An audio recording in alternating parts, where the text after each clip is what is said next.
Când plecați? Nu plec.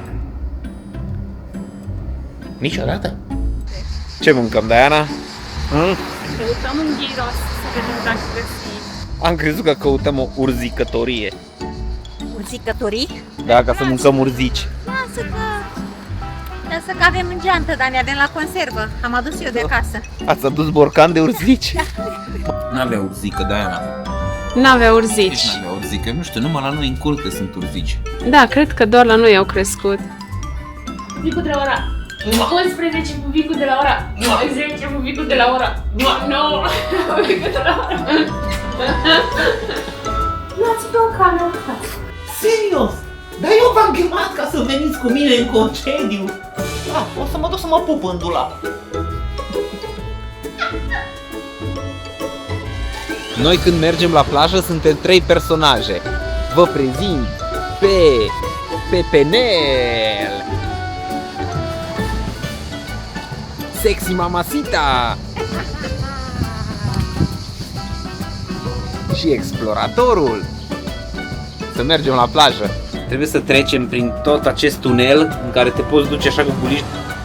Ce ziceți, doamna, veniți? Da, că mi se pare palpitant. Dar trebuie să-mi dai bani de 10 zile de fizioterapie, că o să mă doară genunchii. Salut! Am venit să-ți aduc fructia. Cum ți se pare, Diana, plaja pe care am descoperit-o?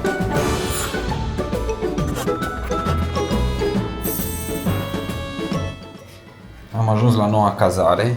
Bine ați venit la cazarea noastră. Aici am primit inclusiv ghid în limba română, fata asta. Suntem în Limenaria, în orașul Limenaria, pe malul mării. Pe malul mării. Cât am plătit pe cazarea aceasta, Diana? Am plătit, acum mă uitam, am plătit 800 de lei, 2 nopți, 3 persoane. Avem în total 4 paturi. Să vedem un pic dacă doamna e mulțumită. Dar ce picioare lungi aveți! Mi-au crescut de când am venit aici în Limenaria. Vă place? Îmi place că e mai întuneric. Am înțeles. În mod normal ar fi acolo în spatele doamnei un geam, avem un balcon imens. Mi se pare că stau ciudat așa la voi, așa. Camera este modestă, nu e cine știe ce, destul de veche. Ce picioare lungi ai? Aici la toată lumea se pare că în Limenaria îi cresc picioarele. Probabil. Dar e foarte curat. Este un hotel, hotelul la care suntem. Nici nu știu dacă se numește Hotel Triada, dar nu vi l-am recomandat neapărat. Nu e cine știe ce, e așa, un hotel. Avem terasă. Duce aici terasa. Scaune, închidem ca să se facă răcoare. Și cam așa arată. Dar noi o să ne simțim bine. 2 nopți stăm aici, așa-i? 2 nopți stăm aici, n-am mai stat în Limenaria niciodată până acum și nici nu prea am vizitat Limenaria până acum, dar o vizităm acum. Acum verificăm un pic să vedem ce e de vizitat și alte detalii și după aia mai vedem noi.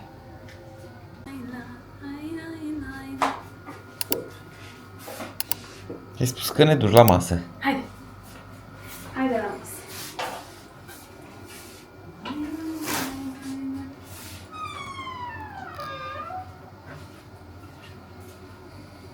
Ce? Ce? Ce trebuie? Ce vrei? Când plecați? Nu plec. Niciodată?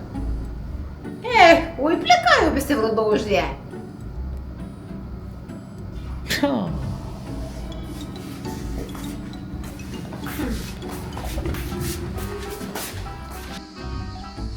Hai că mergem puțin să vedem și ce găsim pe aici prin Limenaria, când ni s-a făcut foame. S-a mai lăsat și soarele, putem să mergem și noi la plajă. Am și lucrat un pic. Că așa e în concediu. Ce mâncăm, Diana? Căutăm un gyros să vedem dacă găsim. Am crezut că căutăm o urzicătorie. Că aici nu se servesc urzici. Nu? Nu. Ce noroc pe mine! Ce noroc! Din alea, nu păpătii. frunzele și rădăcinile, dar alea în primăvară, nu acum. Ce noroc pe mine și pe doamna.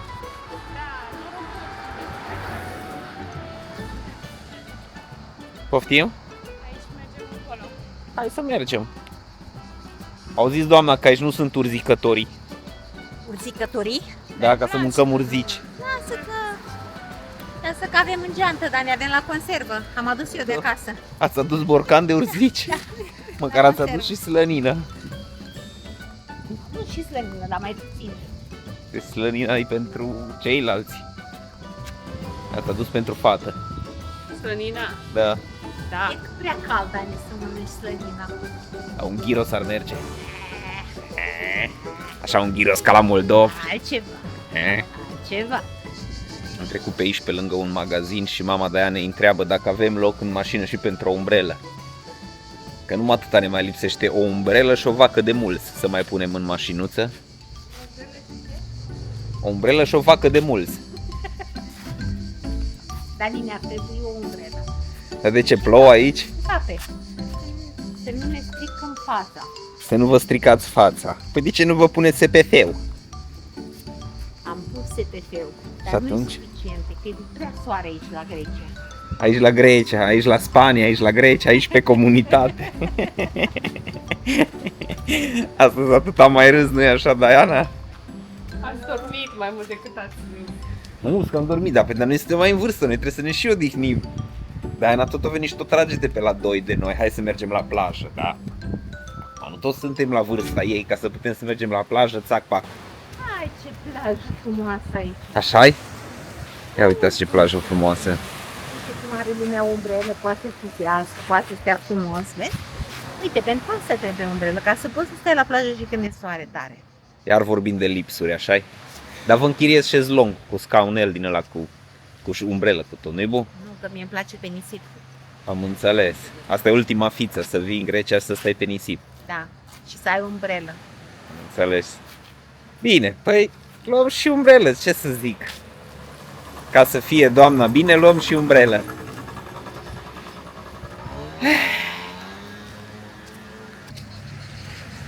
Ia zi, Dani. Începem cu mâncarea și după aceea cu... Plaja? Plaja? Nu știu ce să zic, parcă cu plaja mai întâi. Iarăși am cu mâncare, hai vină înapoi că n-am auzit. Ce ai spus? Cu plaja mai întâi. Nu auziți, doamnă? Apoi da, mă, Dani, dar ce, să mâncăm? Păi dacă mâncăm o oră, se duce soarele. Am venit aici în Grecia doar să mănânc fără să fac plajă. Nu auziți, mergeți voi, căutați un loc de plajă și apoi eu mă duc să mănânc și vin. Mă, dar numai la mâncare îți stă capul, mă, bă. Ai, a plecat fata. Haideți repede după ea. Cam așa se prezintă partea centrală din Limenaria.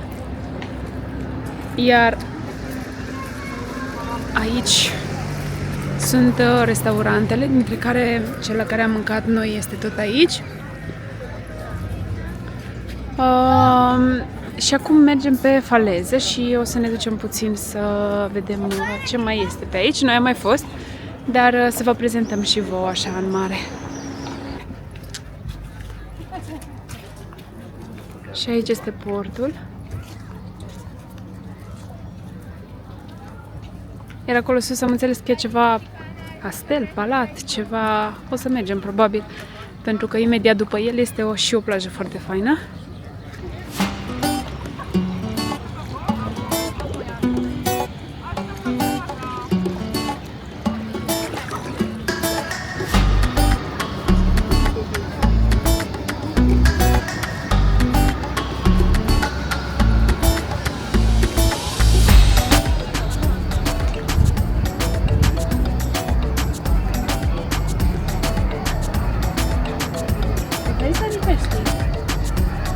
Unde? Uite, mulți pești acolo. O, da.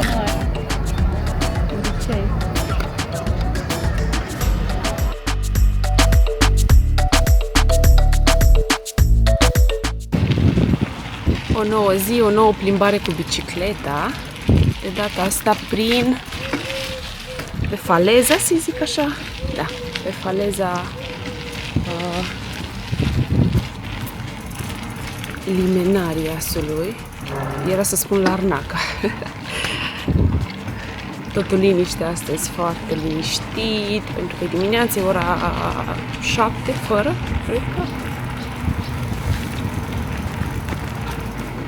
Și dăm o tură până la castel și după aia mai vedem exact pe unde mai mergem. Astăzi este și înnorat, deci e perfect. Hai să urcăm dealul ăsta.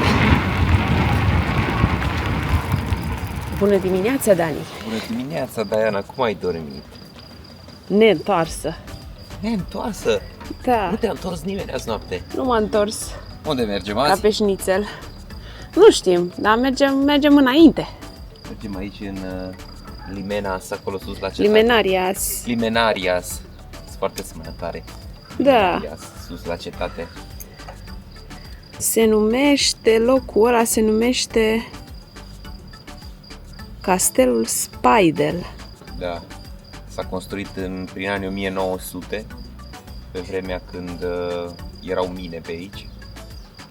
Au tot încercat ei să-l restaureze, dar nu le-a ieșit. Eu nu știu cum nu le-a reușit ca să restaureze un scuipat de castel acolo, dar na, atât s-a putut. Când ai creveți în mare, nu-ți mai trebuie și castel. Hai!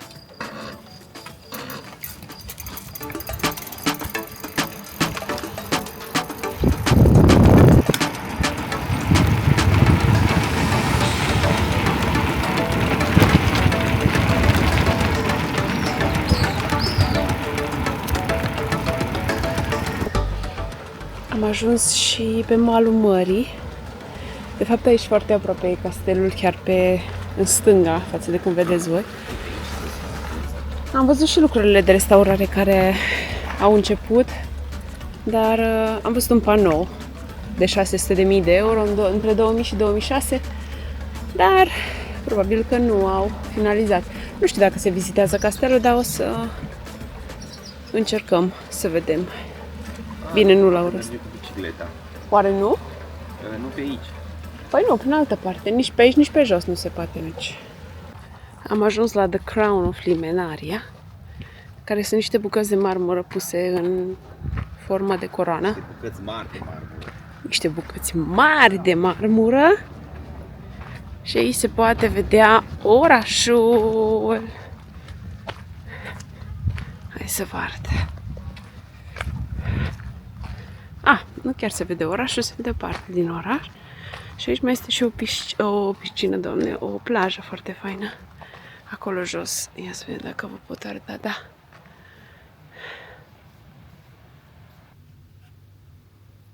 Cam așa arată pe partea de interior acest obiectiv. Să știți că e așa de liniște aici și e peaceful. Oh, ce fain! Bate soarele direct pe partea aia așa, s-a luminat. Da, acolo unde e portul. Da, Ce ai fotografiat, Diana? un mesaj foarte important pe care l-au avut oamenii ăștia de spus. Mă gândesc că ei, că nu altcineva. Ce spune Oamenii care au creat mesajul? coroana aceasta. Spune: Love means not ever having to say you are sorry. Tradus în limba română? Tradus în limba română, dragostea înseamnă să nu-ți spui niciodată, să nu fi nevoit să spui niciodată îmi pare rău. Ia uitați după acest mesaj. A început să se și lumineze aici. A ieșit soarele pe stânci. Hai, putem să facem o incantație ceva.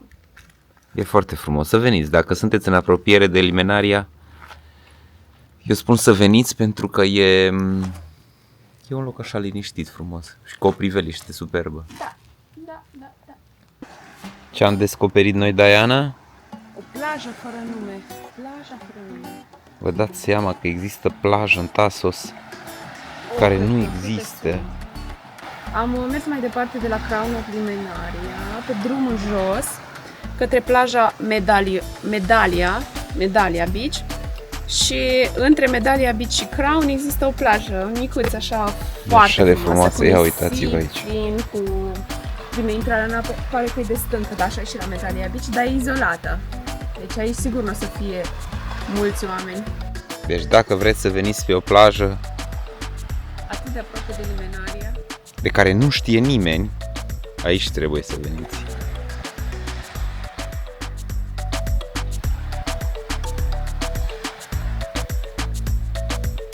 mari șanse să fie ceva. Una peste alta. A doua tură cu bicicletele și deja avem probleme. Nu spune asta, Diana. În sensul în care nu mai funcționează monitorul de la bicicleta Moscov și practic nu mai merge electricul dacă nu mai funcționează monitorul. Partea bună este că suntem jos undeva la plaja pe care ați văzut-o mai devreme și avem de urcat mult și bine până sus. Nu problemă, ideea este că nu o să putem să mergem și să facem ce ne-am propus. Da, vă ținem la curent. Mai încercăm, mai scoatem, mai băgăm fire pe acolo, mai vedem exact. Și vă ținem la curent ce mai facem.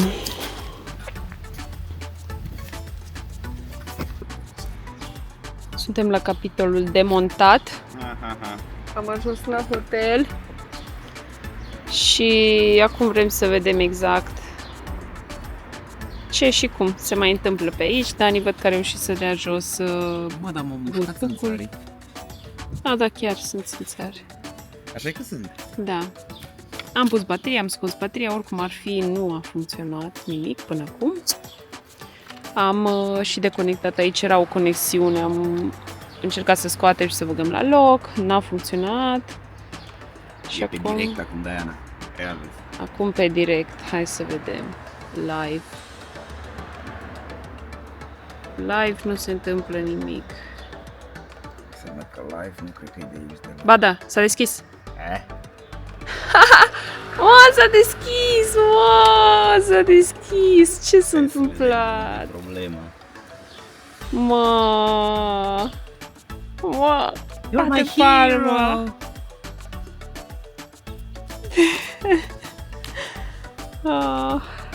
S-a închis? Nu, e încă deschis. Înseamnă că e problema de conexiune a bateriei, nu intră bateria acolo cum trebuie. Nu aș zice neapărat acolo. Oh, Doamne, nu vine să cred. Încercări și încercări și încercări din nou și din nou, în toate felurile. S-a deschis la un moment dat, dar după aia nu s-a mai deschis. S-a reparat românește până la urmă. Un șut, asta e reparația românească. Băi, nu vine să cred. Deci, practic, cum a plouat pe el și cum... Practic, e vorba de display și e vorba de butonul de on-off, care nu reacționează. Ideea este că noi știm deja de la greci, de lunile alea cât am stat în Grecia, că în Grecia transportul în general și tot ce ține de curierat e groaznic și nu-ți vine nimic și e vineri astăzi, deci dacă am fi vrut să comandăm un display nou, să zicem că am fi reușit să comandăm undeva un display nou, cel mai probabil n-ar fi venit. Știm că aveam un prieten care era englez și el tot comanda, el stătea aici în Grecia și tot comanda chestii și nu-i veneau 3 săptămâni, 4 săptămâni dacă comanda de pe Amazon sau oricum ar fi, avea probleme cu curieratul. Să sperăm că merge, ține pumnii. Să meargă, Diana, uite, apeși tare pe el și merge, s-a reparat. Bravo, Dani, tătic. De când am fost la fântâna aia din Grecia, nu m-a nepupăm.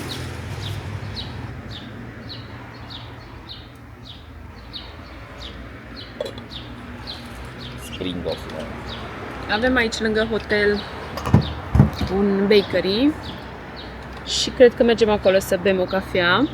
Mergem mai întâi în cameră și apoi mergem acolo. Cam atât momentan. Aha, pe noroc avem trebuie să descule, putem să reparăm lucruri. Una bună, una rea, alta bună și tot așa. Am intrat după ce ne-am pseudo-reparat bicicletele, că de fapt am încercat să o reparăm și ați văzut că până la urmă a ieșit, deci funcționează. Și ne-a spus domnul de la recepție de la hotel că e primul lor mic dejun, că au intrat în renovări acum un an și că astăzi e prima zi în care servesc mic dejun și că pentru noi este gratis. foarte drăguț din partea Da, foarte drăguț. Deci... Nici nu știam că se servește, că de nu se energia servește. circulă. Da, nu știam că se servește, nici pe Booking nu apărea că se servește mic dejun, dar se pare că astăzi e prima zi în care au deschis și avem un mic dejun care arată foarte bine. Cam așa. Asta e alegerea mea. Asta și-a pus Dani. Și doamna e cu lucrurile simple, așa. N-avea urzică, Diana. N-avea Nici urzici. n-avea urzică. Nu știu, numai la noi în curte sunt urzici. Da, cred că doar la noi au crescut. Gata, ne punem pe mâncat, dar foarte drăguț gestul lor. Și nu știu că facem vlog de călătorie, deci a fost pur și simplu un gest așa, O de întâmplare, bunătate da. gratuită. Da. Hei, vino un pic. Pupicul de la ora 11, pupicul de la ora 10, pupicul de la ora 9, pupicul de la ora...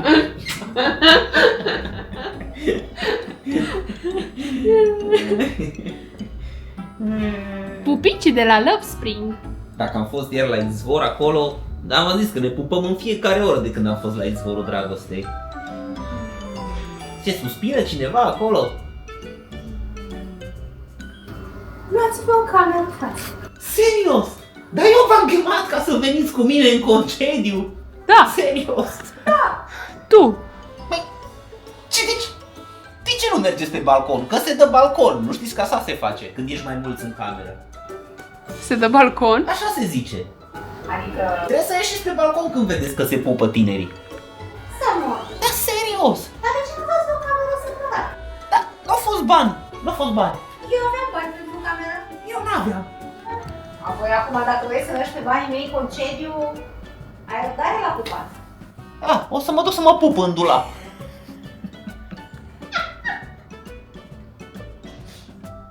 Noi când mergem la plajă suntem 3 personaje. Vă prezint pe Pepenel,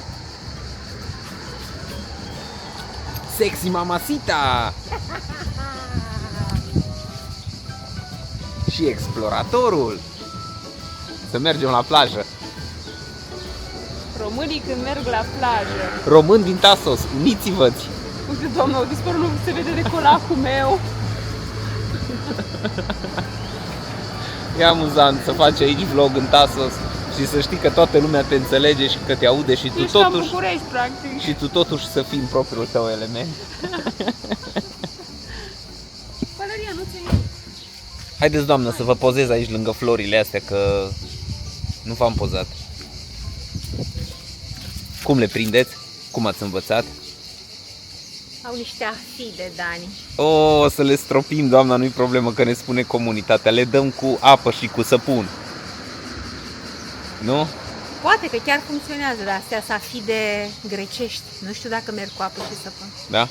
Hai, culegeți și niște din astea de aici, ca să ne luăm, să ne ducem acasă să plantăm. Da, da, A? da. Să Mergem, nu mă vadă Diana. fata, să nu mă vadă fata. Cheile de la mașină? La mine. Da, vă spun. Și așa amuzantă. Ce faci acolo? Potredoni. Umplu asta, că nu avem confort. Vezi să nu umfli prea tare ca să nu iasă sâmburii.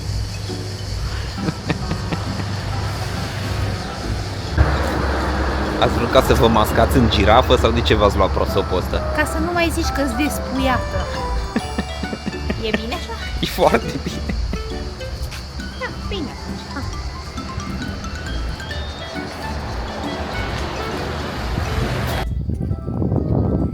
Ia uitați cum stă aici caracatița la uscat. Prima oară doamna n-a crezut, a spus că nu e adevărată, că e de jucărie. Dar se usucă înainte de a fi gătită. Cred că nu e nicio muscă. Ce muscă să fie? Numai viespi. Hai! Sexy Mamacita și fata Harbuz. Să mergem la plajă. Am ajuns aici într-un loc unde se poate trece în partea cealaltă. Și Ca să acolo e ajungi pe o plajă. Dar eu simt, adică numai așa se poate ajunge. Și hai să verific. Doamne, dar dacă se umple cu apă până să terminăm noi? Nu se umple, cum să se umple? Oh, dar îmi toate fetele, de nu știu acum. Hai bine, atunci nu mai desumple. Haide, dă la mine. Dar mă duc pe partea cealaltă să văd mai întâi dacă se poate cu boloi. Să ducem harbuzul. Ducem harbuzul pe partea cealaltă. Ce ziceți, doamna, veniți? Da, că mi se pare palpitant. Dar trebuie să-mi dai bani de 10 zile de fizioterapie, că o să mă doară genunchii. Vă dau, doamna, cum să nu? Aia zic, dar nu ești tu băiat bun, mă, Dani. Păi da, dacă nu eu, cine? De-aia am venit eu cu tine în concediu, că altfel... Exact. Ia uitați pe unde trebuie să mergem. Trebuie să trecem prin tot acest tunel în care te poți duce așa cu guliș. Diana deja este acolo în capăt, ca să ajungem la o plajă foarte, foarte specială. Hai că Diana a ieșit deja pe partea cealaltă. Intru și eu. Să vedem exact unde vom ajunge. Wow, am și dat cu capul deja. E un loc atât de strâmt. Am dat din nou cu spatele. Am și un bagaj. Din nou cu capul. Și ne apropiem. Ia să vedem.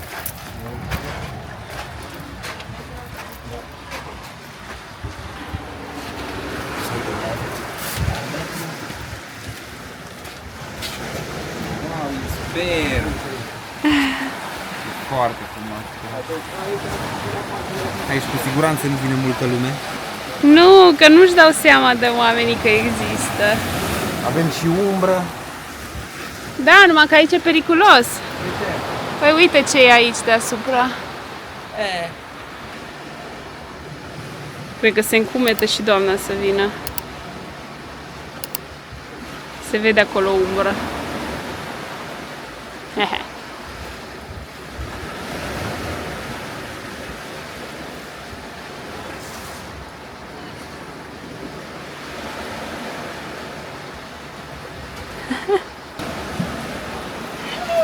salut! Am venit să-ți aduc pălăria!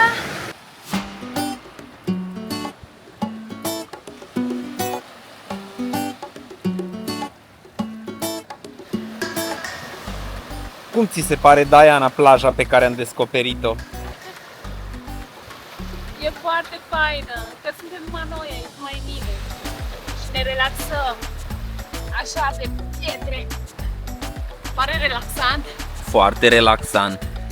Nu, chiar e fain. Este, da bine, nu e, adică e nisip, dar intrarea în apă se face pe o bucată așa mare, mare, mare, mare de piatră, de stâncă. Și e alunecoasă când intri în apă. Dar e foarte plăcut. Le spui și oamenilor cum ajung aici? Păi, mergeți pe plaja principală, nu mai știu cum se numește. Metalia. Metalia. Și o să fie în dreapta, când te uiți la mare, o gaură pe care ați văzut-o deja. Și prin gaură și ești pe partea cealaltă, simplu. E o plajă secretă. Chiar e Gaura secretă. E făcută de pe vremea pe când aici era Exploatarea minieră. minieră, da. În 1900 a început exploatarea minieră și în 1950 s-au sistat toate exploatările.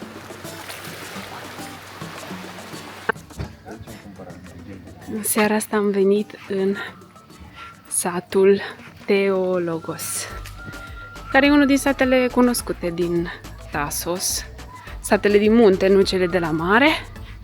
Și e așa de mers pe străduțe, de văzut clădiri, de cumpărat suveniruri și așa mai departe. Vorba noastră și așa mai departe. Știi că ți-am făcut fotografii la fântâna asta? Mai știi că de aici mi-ai luat un lănțișor? De aici, de la magazinul ăsta. Mai știu. E foarte frumoasă zona asta. Zona vizitabilă așa nu e prea mare, e o singură străduță îngustă pe care circulă și mașinile. Și e o stradă cu sens unic și te întorci prin altă parte. Eu mi-aminteam că a fi mai ceva mai grandios orașul ăsta, satul ăsta, da? Nu pare. Parcă nu?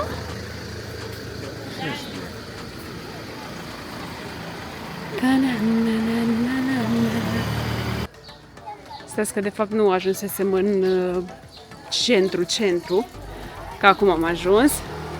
Bine, satul e oricum foarte micuț, dar aici e zona așa de taverne, mai multe și de suveniruri, de... Ce era ăla la Proțap? Dau miel, au de toate. Da, Capricorn. Capricorn. Era cineva în comentarii la unul dintre restaurante și scria de Capricorn, că am mâncat un Capricorn foarte bun. Hai că ne-am oprit puțin în orașul Potos, care e Asta trebuia să fie mic. un oraș micuț, da. Dar cam așa se prezintă. E foarte multă lume. Cam așa Se un merge. la între alții. Se merge așa la coadă și aștepți la fiecare ca să poți să mergi. Da, e foarte multă lume, erau câteva terase care pur și simplu erau atât de pline, lumea stătea la rând. Dar oricum stai la rând ca să mergi pe stradă. Deci stațiunea cam- asta nu e de noi. Da. Dar cam ăsta e Tasos în full sezon, în Nu iulie tot, uite, eu și sunt august. curios. Mâine vom schimba din nou stațiunea. Hai în și- stânga, că aici nu e prea bine. Eu cred că mâine o să vedem că nu e chiar peste tot așa, dar vedem. Eu nu cred că în stațiunea în care mergem mâine nu cred că e multă lume. Vedem stațiune, dar nu e tocmai o stațiune. Nu e stațiune, partea insulei. Hai să vedem.